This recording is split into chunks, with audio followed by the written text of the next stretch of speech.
मध्य प्रदेश विधानसभा उपचुनाव से पहले सियासी सरगर्मियां तेज हो गई हैं। अपनी सरकार को बचाने के लिए बीजेपी पूरा जोर लगा रही है। कमल को बचाने के लिए उसने सिंधिया को मैदान में उतार दिया है। जी हां, अब प्रचार की कमान सीधे तौर पर सिंधिया ने संभाल ली है। वो ताई और भाई को साधने में जुट गए हैं, लेकिन सवाल उठता है कि क्या जनता फिर से उन पर भरोसा जता पाएगी। एक रिपोर्ट देखिए। बीजेपी ने जोड़ तोड़कर फिर से सत्ता में कमल तो खिला दिया, लेकिन अब भी शिव का सिंहासन डोल सकता है। इसीलिए बीजेपी उपचुनाव में जीत हासिल करने के लिए पूरा जोर लगा रही है। बीजेपी इस बात से अच्छे तरीके से वाकिफ है कि अगर इस चुनाव में नैया पार नहीं लगी तो सत्ता हाथ से फिसल सकती है। यही वजह है कि उसने कांग्रेस से पाला बदलकर बीजेपी में आए सिंधिया को मैदान में उतार दिया है। बीजेपी सिंधिया के जरिए पार्टी का प्रचार प्रसार करने में जुटी है।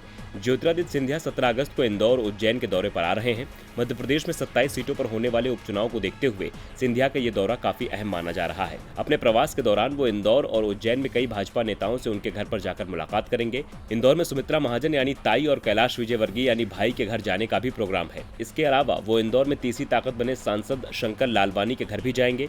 मालवा की 7 सीटों पर होने वाले उपचुनाव में इन तीनों नेताओं की अहम भूमिका होगी।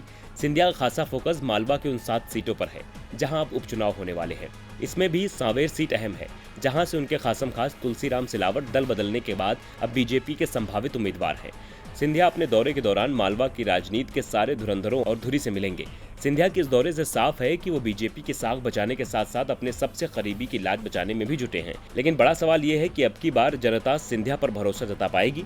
क्या जनता तुलसी सिलावट को फिर से अपने करीब ला पाएगी? क्योंकि जब सिलावट कांग्रेस में थे तब भी जनता ने उन पर विश्वास जताया था, लेकिन अब वो पाला बदलकर बीजेपी में शामिल हो गए हैं। ऐसे में बीजेपी पर संकट के बादल बरकरार हैं। कहीं ऐसा ना हो कि सिंधिया की वजह से ही बीजेपी सत्ता से हाथ धो बैठे। टीवी लाइव की रिपोर्ट।